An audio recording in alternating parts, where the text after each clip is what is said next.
प्रिय विद्यार्थियों, शुरू करते हैं नागार्जुन की कविता बादल को घिरते देखा है के दूसरे भाग को, जिसमें दो पद्य हैं। प्रथम भाग में हमने तीन पद्यों की व्याख्या की है।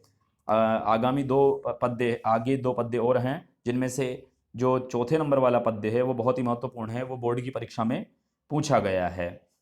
ये जो कविता है नागार्जुन की, इस कविता के माध्यम से नागार्जुन ने कमल, हंस, मृग आदि बादलों के आगमन से अपनी प्रसन्नता व्यक्त करते हैं।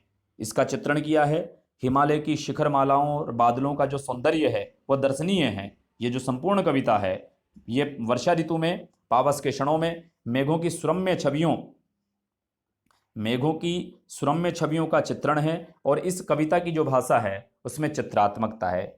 चलिए आगे देखते हैं अगले पद्य में कि दुर्गम बर्फानी घाटी में शत सहस्त्र फुट ऊंचाई पर अलख नाभि से उठने वाले निज के ही उन्मादक परिमल के पीछे धावित होकर तरुण कस्तूरी मृग को अपने पर चिढ़ते देखा है, बादल को घिरते देखा है।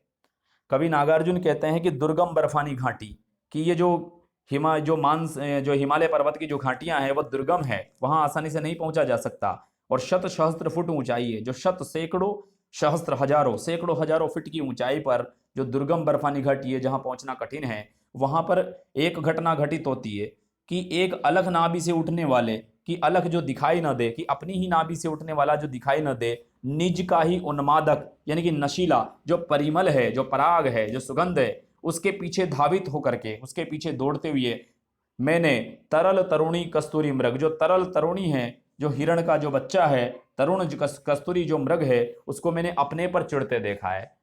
एक कस्तूरी मृग होता है जिसमें कस्तूरी लगी रहती है और वो बहुत ही सुगंधित रहती है, बहुत ही उन्मादक नशीली रहती है, उसका जो पराग रहता है। और वो जो तरल तरुण जो कस्तूरी मृग होता है, वो इसी भ्रम में रहता है कि ये जो सुगंध है वो कहाँ से आ रही है, और इसी बेचैनी में वो इधर उधर दौड़ता रहता है, अपने आप पर चिड़चिड़ाता रहता है।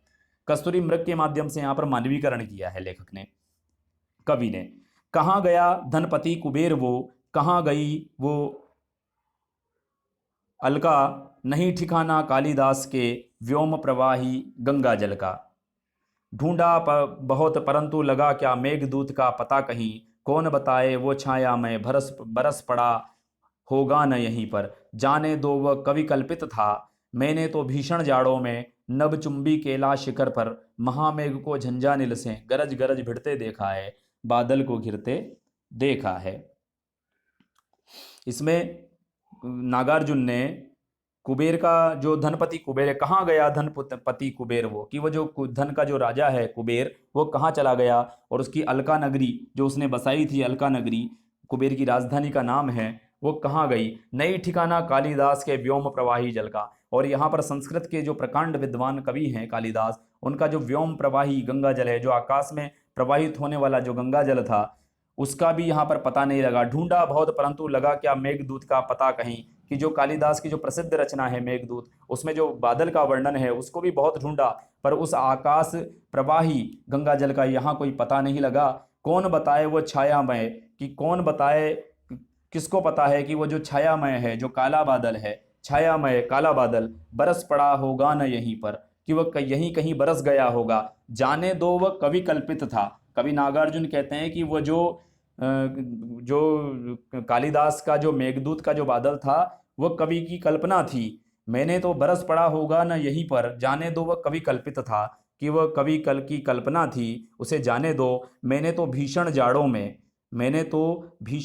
में भयंकर ठंड में नभचुंबी कैलाश शिखर पर, नभचुंबी जो आकाश को छूने वाला है, नभ को चूमने वाला है, मैंने तो भीषण जाड़ों में, मैंने तो भयंकर ठंड में, भयंकर जाड़े में नभचुंबी आकाश को चूमने वाले कैलाश शिखर की चोटी पर महामेघ को, बड़े बादल को, झंझानिल यानी कि तूफान से, महामेघ को, बड़े बादल को तूफान से गरज गरज कर भिड़ते देखा है, बादल को घिरते देखा है।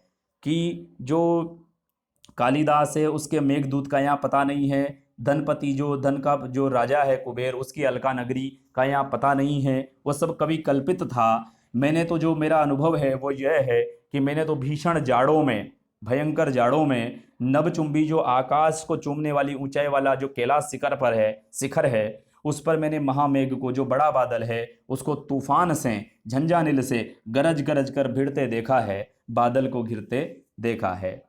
आशा करता हूँ आपको व्याख्या समझ में आई होगी। व्याख्या का जो मुख्य अर्थ है वो प्रकृति चित्रण है, और नागार्जुन ने इसके माध्यम से प्रकृति का बहुत ही सुंदर और मनोहारी वर्णन किया है। बोर्ड परीक्षा में दुर्गम बर्फानी घाटी में शत सहस्त्र फुट की ऊंचाई पर ये वाली सब प्रसंग व्याख्या पूछी गई है, तो आप इसका अभ्यास करें। और आज का वीडियो यहीं समाप्त करते हैं।